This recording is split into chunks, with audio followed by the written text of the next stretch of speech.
third and final video on the first chapter of world history, prehistory. I totally forgot to cover cave art when we were talking about the Paleolithic, Old Stone Age before agriculture.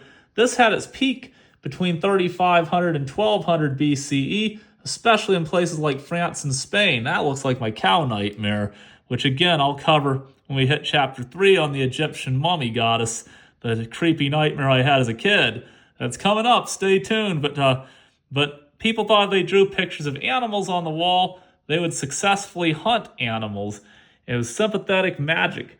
And then over here, you had Venus figurines named after the Roman goddess of love, Venus, and it was women with exaggerated features hoping that women would have more kids. If you read the Old Testament Bible, God gets real upset at the Hebrews for having figures such as these, what he calls pagan gods. And we're going to talk about the Hebrew Bible in the very next chapter on the ancient Near East and talk a little bit about the history of the early Jewish community. That'll be one of the subjects of chapter 2. But you know what I call Venus figurines?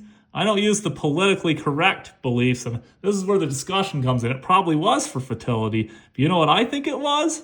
Prehistoric pornography. Now, I'm just being silly, but I could totally see guys in the caves drawing these pictures and being like, oh, ha, ha, ha, look at those hotties and stuff. But, hey, I'm just being silly here. But anyway, you never know. That's kind of where the speculation comes in prehistory. But there's one thing we haven't really talked about yet in prehistory, and that is what brings us from prehistory to history. We talked about the agricultural revolution. I've been saying 8,000 BCE, 10,000 BCE. What's the difference? Well, actually, a 2,000-year difference would be between like the height of the Roman Empire in the time of Jesus and today. I keep forgetting that in these days, this is a long period of time. That's a huge advancement, though. But let's say 10,000 BCE is the agricultural revolution, and then writing happens in 3500 BCE. I've already said that most of human history was before the agricultural revolution, but guess what? Even since the agricultural revolution, more than half of human history was before history and before writing. So it's not until about 3500 BCE that you get the first writing in the Near East, which, no coincidence, is where you see the first cities and the first laws and the first civilizations, which is exactly where we'll pick up in chapter 2 with the ancient empires of Mesopotamia.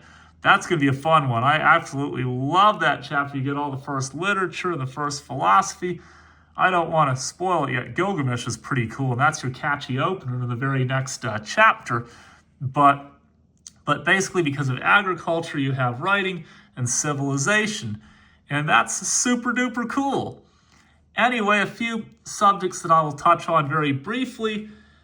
There's a whole section on what's left out, and this is another picture of, I'm terrible at pronouncing, but I believe Göbekli Tepe, the ruins of it in Turkey, and this is before the agricultural revolution had reached, but it was clearly a religious center. Most people believe religion came with agriculture, the seasons, the cycle of life, death, and rebirth. We're going to talk a lot about religion in the next few chapters, especially the next one on the Near East, about ancient religion, including one that you're very familiar with because it's the Old Testament of Christianity, and that is Judaism.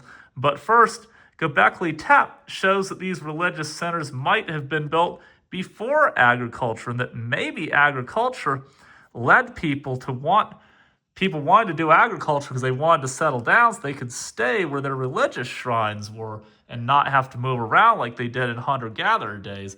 Another thing is that you had 3 different societies that were somewhat settled that were still Paleolithic.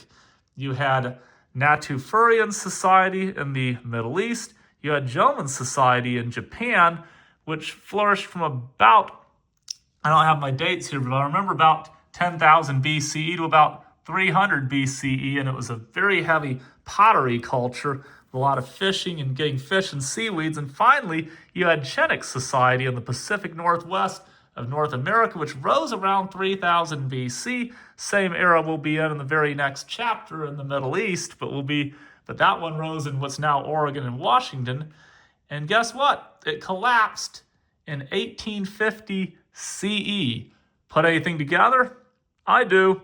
So I believe 1846, if I remember my American history right, is when the Pacific Northwest was bought from Canada, or from British North America then, by the United States, just 2 years before the Mexican War was won and brought in the Southwest. It might have been 1845 that the Pacific Northwest was purchased and America first went sea to shining sea. And I'm sure that unfortunately displaced a lot of native peoples. But anyway, so you can see I love dates, especially the kind that you take to dinner. I'm being silly. Catchy openers, taking dates to dinner. I got to have my fun in here, even if it is history, which a lot of people think is boring, but not me. I always have fun with it. So here's a quick summary of the main points. I like to write a lot of stuff down, but the big takeaways: about 200,000 to 90,000 years ago, first people. 90,000 years ago, migration out of Africa. 45 to 30,000 years ago, humans and Neanderthals. And I told you in a couple videos back that it was 35 to 30,000 years ago, 500-year period. It's a 1,500-year period that Neanderthals and humans lived side by side. That's been a change in edition 7 of this textbook. Probably more research has uncovered that, and that most people of European descent, such as me, are probably about 2% Neanderthal. And then you got the cave paintings and Venus figurines, but by 15,000 years ago, humans, only species in the world to be everywhere in the world. And then 10,000 BCE, you have the first agriculture, or the Neolithic Revolution, and agriculture starts in America about 4,000 BCE, and the final event of prehistory, what changes it from prehistory to what we will be talking about. Look at that timeline: history, the invention of writing, about 3,500 BCE. So I'll close by looking at the timeline, because we didn't even touch on anything in this timeline in chapter 1, because it's everything that comes before the timeline, prehistory. But when we get to chapter 2, we'll be in history, and we're going to be talking about one specific region of the world, the ancient Near East. Here we go, the Sumerians. That's what we'll start with in the Epic of Gilgamesh, first thing in the next discussion. But anyway, there's a lot to uncover. And I told you, I haven't mentioned it much, but prehistory is controversial for a lot of people. As we talked about the Big Bang and the universe and big history, which was not in the actual textbook. Big history talked about the booming of life and the Permian extinction, Cambrian explosion, Permian extinction. That was in the first of these 3 videos, and the extinction of the dinosaurs, and then the evolution of humans, and all that, and how vast that was, and how everything in here, starting in 3,500 BCE with the invention of writing, is less than a fraction of a second in the past 24 hours of universe history. But interestingly enough, you'll get a lot of fundamentalist Christians who take the Bible literally, who will say, oh, that's all a bunch of garbage that they tell you in school. It's lies, it's lies, it's lies. Now, I'm not here to tell you what the truth is. I'm here to let you decide what the truth is. One thing I will say, to play devil's advocate, or should I say God's advocate, being an apologetic here, I'm being silly. But anyway, one thing I will say is that the people who do take the Bible literally, who think the world is 6,000 years old, aren't too far off, because now that we've done chapter 1, which is prehistory, as soon as we get into chapter 2 in the ancient Near East, let me find it. I'm in my loose leaf textbook that I said I wouldn't use. It has some stuff that the other one doesn't have, but as soon as we get in chapter 2 and the ancient Near East, we're on this timeline. That's when history really starts. Guess what? 6,000 years ago, world came into existence, Genesis and the flood. 5,500 years ago, invention of writing, the true beginning of history. Yeah, 500 years is a big difference. The whole second half of this discussion will be focused on 1,500 to the present. And 500 years ago, Columbus had just discovered the New World, and Cortez was conquering Mexico, and Pizarro was conquering Peru, and so on and so on. That was a long, long time ago. But nonetheless, that's pretty close.